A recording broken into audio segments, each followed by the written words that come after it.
आज के दिल्ली में निर्मित सेंटर CAQM के हमारे प्रमुख श्री कुट्टी जी, हमारी विभाग की सचिव सम्मान्य लीना नंदन जी, हमारे विभाग के दोनों एडिशनल सेक्रेटरी श्री तन्मय जी, श्री गंगवार जी, यहाँ उपस्थित विभाग के अधिकारीगण, सभी सम्मानित बंधुओं और मीडिया के मित्रों। विभाग के द्वारा पिछले वर्ष जब हमने क्लीन एयर मिशन प्रोग्राम को आगे बढ़ाया था, तो हमारी ये अपेक्षा थी कि इसको लेकर के नीचे के स्तर तक एक सक्रियता के साथ सब लोग मिलकर के काम करें, क्योंकि क्लीन एयर का विषय सरकार की प्राथमिकता का विषय है। लेकिन विषय की जटिलता ऐसी है कि इसमें सरकार के साथ हमारे स्वयंसेवी संगठन, हमारे स्थानीय स्वशासी संस्थान, विद्यालयों के और शैक्षिक संस्थानों के लोग, इस क्षेत्र में रिसर्च करने वाले रिसर्चर, एकेडमिक पर्सन, उन सब के सहयोग के साथ हम एक अच्छा मूवमेंट खड़ा करें। और मुझे ये बताते हुए खुशी है कि आज हम एक नई अप्रोच के साथ काम कर रहे हैं, जिसमें हम ये चाहते थे कि विभिन्न नगरों में स्वच्छ वायु के लिए इनोवेशन हो, हेल्दी कंपटीशन हो। पिछले दिनों भी जब हम लोगों ने मुंबई में इसकी वर्कशॉप आयोजित करी थी, उसके बाद दक्षिण के राज्यों की वर्कशॉप हमने चेन्नई में आयोजित करी थी, NCR के राज्यों की वर्कशॉप हमने गुरुग्राम में आयोजित करी थी। और अगर मैं बहुत ऑप्टिमिस्टिक होकर कहूँ तो बहुत सारे म्यूनिसिपल कमिश्नर्स ने, बहुत सारे जनप्रतिनिधियों ने नए नए तरीके से अपने शहरों में किस प्रकार से क्लीन एयर के लिए काम कर सकते हैं, वो विषय हमारे सामने रखे हैं। और इसलिए आज जो ये ब्राउशर हमने इशू किया है, बेंगलोर में बहुत अच्छी प्रैक्टिस, मल्टीपल मेजर्स किए गए व्हीकल पॉल्यूशन को लेकर के। ऐसे लखनऊ के में उन्होंने अपना एक कमांड सेंटर डेवलप करा, उसका मॉनिटरिंग और इम्प्लीमेंटेशन का विषय हुआ। श्रीनगर जैसे शहर में लोग एक साथ आए और एक तरीके से शहर में वायु प्रदूषण को सुधारने का एक अच्छा मूवमेंट बना। हैदराबाद में उन्होंने अर्बन ग्रीनिंग और वेस्ट मैनेजमेंट, उसको लेकर के हैदराबाद में काफ़ी अच्छे प्रयोग किए। उसके बाद वाराणसी में मल्टीपल सॉल्यूशन और मैनेज वेस्ट विद एफिशिएंसी, इसको लेकर के काफ़ी अच्छे प्रयोग हुए। अकोला में उन्होंने जो ड्रेन्स जिसमें लगातार शहर में रुकने के कारण, प्लास्टिक वगैरह के कारण जो शहर में पानी भरता था, उसको लेकर के अकोला में अच्छे काम किए। तुत्तीकुड़ी में जो नीचे हमारा तमिलनाडु में है, उन्होंने बायो माइनिंग, उसको क्लीनर वेस्ट पे लेकर अच्छा काम किया। पूना में उन्होंने सस्टेनेबल ट्रांसपोर्ट प्लानिंग करी। और ये इस बात को दर्शाता है कि माननीय प्रधानमंत्री जी के नेतृत्व में जो मिशन के रूप में अनेक लोगों को उन्होंने जो काम दिया, उस पर बेस्ट प्रैक्टिसेस लोग लेकर के आए। सामान्यतः हमें लगता है कि विजडम कहीं बाहर से आती है, कोई बड़े संस्थान से आती है। मेरा मानना है ऐसा नहीं है। विजडम हमारे लोगों के अंदर है, और उन छोटे छोटे लोगों के भी अंदर है जो दूरस्थ कहीं शहर में बसे हुए हैं। हमें उन्हें प्रमोट करना चाहिए, आगे लाना चाहिए, ताकि वो हमारे सबके उदाहरण बने। और आज जो हम लोगों ने एक पॉजिटिव तरीके से ये 8 शहरों का ये जो ब्राउशर निकाला है, मेरे को लगता है ये सबसे बड़ी हमारी उपलब्धि है, और उन शहर के सभी नागरिकों का हम अभिनंदन करते हैं। हम चाहते हैं कि ये जो इनोवेशन है, जो नवाचार है, ये एक मूवमेंट बनना चाहिए।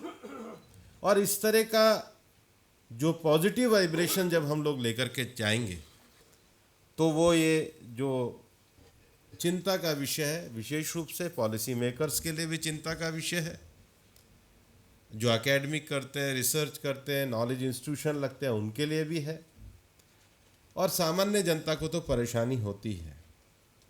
और इसलिए एनकैप के कार्यक्रम में फंडिंग की भी जो व्यवस्था करी है, वो भी इसी के आधार पे करिए कि जिनका परफॉर्मेंस अच्छा है उनको पुरस्कृत भी किया जाए, ताकि वो अच्छे तरीके से करें। और एनकैप में लगातार हम सारी रीजनल वर्कशॉप पे काम कर रहे हैं। और ये जो अगर 8 राज्यों के विषयों को देखोगे तो हमारी चुनौतियां क्या है। हमारी सबसे पहली चुनौती है किसी भी शहर में एक अच्छा डेटा कलेक्शन के लिए। अगर डेटा भी है तो उसका एनालिसिस और उसको अपने स्थानीय स्तर पे करना, कोई बहुत बाहर की कोई टेक्नोलॉजी और उसकी आवश्यकता नहीं है। लेकिन शहरों का विस्तार हो रहा है, अर्बनाइजेशन होने के कारण जितने हमें वेस्ट मैनेजमेंट के लिए जगह चाहिए, शहरीकरण का विस्तार होने के कारण व्हीकल पॉल्यूशन है, शहरीकरण का विस्तार होने के कारण इंडस्ट्रियल पॉल्यूशन है, शहरीकरण का विस्तार होने के कारण डस्ट पॉल्यूशन है। तो जब हम सिटी की भी कल्पना करते हैं तो सिटी के साथ साथ ये इंटीग्रेटेड पार्ट ही हमारी सिटी का बनना चाहिए, कि अगर इस सिटी में कल को 20 लाख लोग आएंगे तो कितने व्हीकल आएंगे, कितनी इंडस्ट्री आएगी, और उसको मेज़र करते हुए उसकी ग्रीनिंग पे, उसके पब्लिक ट्रांसपोर्ट पे, और सरकार के द्वारा जो स्मार्ट सिटी की योजना बनाई है उसका कॉन्सेप्ट ही इस प्रकार से बनाया गया है। लेकिन इनको स्वशासी संस्थाओं के माध्यम से नीचे के स्तर तक ले जाना। और इसलिए national clean air mission programme में जो हमारा लक्ष्य है वो एयर पॉल्यूशन में जो रीजनल लेवल पे जैसे जैसे अलग अलग रीजन में अलग अलग समस्याएं हैं। आप दिल्ली के एयर पोल्यूशन को ऐसे टैकल नहीं कर सकते जो आप चेन्नई का कर सकते, जो बेस्ट है, क्योंकि दिल्ली हमारा एक लैंडलॉक एरिया है। फिर जिस समय सबसे ज़्यादा हमारे पे दबाव होता है उस समय सबसे ज़्यादा जो वायु की गति है, मेरे को तो उतरते पर्यावरण मंत्री बनने के बाद शायद सितंबर अक्टूबर में यही रहता है कि तन्मय जी और कुट्टी साहब को फ़ोन करता हूँ आज हवा की स्पीड कितनी है, क्योंकि मीडिया भी बैठी रहती है आज कितना स्पीड पे जाएंगी। तो ये ज्योग्राफिकल भी है, क्षेत्रीय स्थिति भी है, लेकिन इसके लिए हमें सामाजिक आर्थिक उपायों की चिंता भी करनी पड़ती है। लोग इंडस्ट्री चला रहे हैं, उनको मोटिवेट करना पड़ता है। और इसलिए हर महीने जब हम CAQM की मीटिंग करते हैं तो यही देखते हैं कि अब और कितने लोग बायोफ्यूल पे गए और कितने लोग CNG पे गए, वहाँ पर इंफ्रास्ट्रक्चर कैसे पहुँचा, डीजल्स का जनरेटर्स का प्रयोग कितना कम हो रहा है। एनफोर्समेंट भी हम लोग करते हैं, लेकिन उसके साथ साथ पब्लिक को अपने साथ अवेयरनेस के साथ भी जोड़ने का काम हम लोग कर रहे हैं। और इसलिए हर क्षेत्र के लगभग हम सभी रीजनल क्षेत्रों में जो वर्कशॉप करते हैं उनके क्षेत्र के जो लक्षण हैं और जो पॉलिसी भी हमको लेनी है, और विशेष रूप से जो ये 8 शहरों का चयन किया है, हमें कॉस्ट इफ़ेक्टिव पॉलिसी के ऊपर भी चलना है, क्योंकि जितना कॉस्ट इफ़ेक्टिव होगा उतना आम आदमी की अप्रोच में होगा।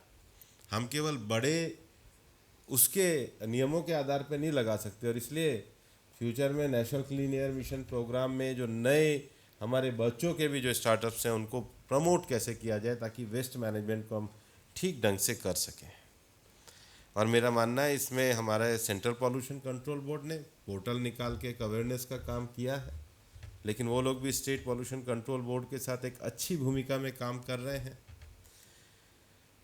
और इसलिए एक और जो बड़ा विषय है जिसको लेकर के सरकार काम कर रही है, हम अपनी जिम्मेदारी से तो काम कर ही रहे हैं, एनफोर्समेंट के लिए भी लोगों को साथ लेते हुए हम क्लीन एयर मिशन में काम करना चाहते हैं। लेकिन उसके साथ ही साथ पहली बार जो पिछले वर्ष सरकार ने एक बिल पास किया दिल्ली के लिए, ये अपने आप में एक नया लेजिस्लेटिव परिवर्तन था जिसमें हमने ट्रांस बाउंड्री मैंडेट दिया। एयर शेड की पहचान करी, क्योंकि एयर जो है कोई दिल्ली का एयर कोई दिल्ली के कारण नहीं है, या बाकी के एनसीआर रीजन में भी इधर के कारण नहीं है। एयर शेड को हमको पहचानना पड़ेगा, और उसको हमने एक तरीके से लीगल और रेगुलेटरी फ्रेमवर्क के अंतर्गत मान्यता भी दी। और उसमें दिल्ली का ये जो एक्ट है केंद्र सरकार का, ये अपने आप में उदाहरण है कि हमने उस समस्या से का समाधान करने के लिए एक मैकेनिज्म दिया। और मुझे ये खुशी है कि 1 साल का अगर ये प्रयोग देखेंगे तो आज जो कभी एयर क्वालिटी के मैनेजमेंट का जो प्लान बनता था, और अभी पिछले महीने के ही रिव्यू में जो प्लान हमने देखा और जो रिलीज़ किया, मतलब ये एक बेस्ट प्लान के रूप में उन्होंने अपने आप को विकसित किया है। और ये एक जिसमें फार्मर्स के लोग भी हैं, इंडस्ट्री के लोग भी हैं, ट्रेड्स के लोग भी हैं, सामान्य लोग भी हैं, उनका अपना एक डेटा एनालिसिस है, अपना रिसर्च है, और अपना एक एडमिनिस्ट्रेटिव एक्सपीरियंस है। उसके आधार पे वो काम कर रहे हैं। और इसलिए सारे विषयों को लेकर के, चाहे वो डेटा डिस्क्लोजर हो, ऑडिटिंग हो, मॉनिटरिंग हो, इवैल्यूएशन हो, सिटीजन पार्टिसिपेशन हो, और लीगल रिपोर्ट और स्टेटस को पूरा करने का काम हो, ये लगातार CAQM कर रहा है, और हम अन्य जगहों पे भी कर रहे हैं। अभी हमारी सचिव महोदया कह रही थी कि माननीय प्रधानमंत्री जी के नेतृत्व में लाइफ मिशन को लेकर के देश ही नहीं दुनिया भर से हम लोग एक मिशन के रूप में एक विषय को आगे बढ़ा रहे हैं। लाइफ मिशन का अर्थ ही है, जब माननीय प्रधानमंत्री जी ने ग्लासगो में COP26 को संबोधित किया था, तो उन्होंने ये कहा था कि दुनिया में जिस प्रकार से आज जो हम लोग जीवन पद्धति को अपना रहे हैं, उसमें चीज़ों का माइंडफुल यूटिलाइजेशन होना चाहिए। पिछले दिनों नैरोबी में जब यूनिया के कार्यक्रम में जाने का अवसर मिला, तो मुझे बहुत अच्छा एक यूनेप के अधिकारी ने कहा कि लाइफ का बहुत अच्छा अर्थ है कि धरती से जो हम कुछ लेते हैं, बाद में धरती को कचरे के रूप में हम वापस देते हैं। नेचर हमको सब चीज़ें प्रदान करती है, लेकिन हम जो नेचर को वापस करते हैं वो हम किस रूप में करते हैं। और इसलिए वेस्ट मैनेजमेंट को लेकर के, एयर पोल्यूशन के लिए हमारी मंत्रालय बहुत सक्रिय है। हर सितंबर के तीसरे शनिवार को इंटरनेशनल क्लीन सी डे मनाया जाता है। समुद्र को साफ करने का मिनिस्ट्री ऑफ अर्थ साइंस पिछले 75 दिनों से समुद्रों के किनारे बीचेस को सफाई के लिए कार्य कर रही है। हमारे मंत्रालय के द्वारा भी पिछले 26 तारीख को पुडुचेरी में, अब 10 तारीख को पुरी में, उसके बाद मुंबई में, इस पूरे कार्यक्रम में मंत्रालय के द्वारा 17 तारीख को विशेष रूप से, चूँकि इंटरनेशनल क्लीन सी डे है, सभी जगहों पे नोडल के साथ मिनिस्ट्री ऑफ अर्थ साइंस के साथ काम किया जा रहा है। हमारे पूरे इस इकोसिस्टम में वेटलैंड्स की बड़ी भूमिका है। और मुझे आपको बताते हुए खुशी है कि आज़ादी के 75 वर्ष पूरे होने पर हमारे मंत्रालय ने जो तय किया कि हम मिनिमम 75 वेटलैंड को रामसर साइट का दर्जा दिलवाएंगे, मंत्रालय ने 15 अगस्त से पहले उस लक्ष्य को भी प्राप्त किया। और उसके साथ ही साथ लोग हमसे ये प्रश्न पूछते थे कि आप टाइगर कंजर्वेशन, टाइगर रिजर्व बनाते हैं तो इसका क्या लाभ है।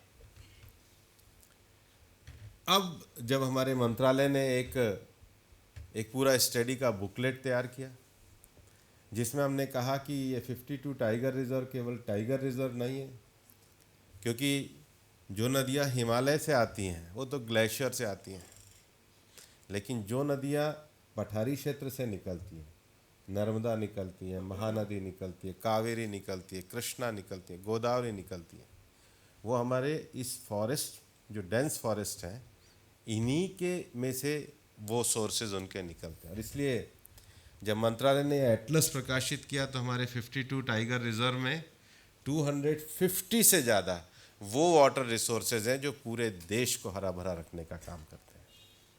और इसीलिए हमारे मंत्रालय के ICFRE ने एक 13 प्रमुख नदियाँ और उनकी ट्रिब्यूटरी को लेकर के एक बड़ा अच्छा फॉरेस्ट्री इंटरवेंशन के द्वारा कैसे उसको सुधार सकते हैं, उसको लेकर के भी एक बहुत अच्छा डॉक्यूमेंट तैयार किया और पढ़ने लायक डॉक्यूमेंट है देश में। लेकिन इसके साथ ही साथ सिंगल यूज़ प्लास्टिक को बैन करने के बाद हमारे सीपीसीबी के द्वारा उसकी मॉनिटरिंग की जा रही है।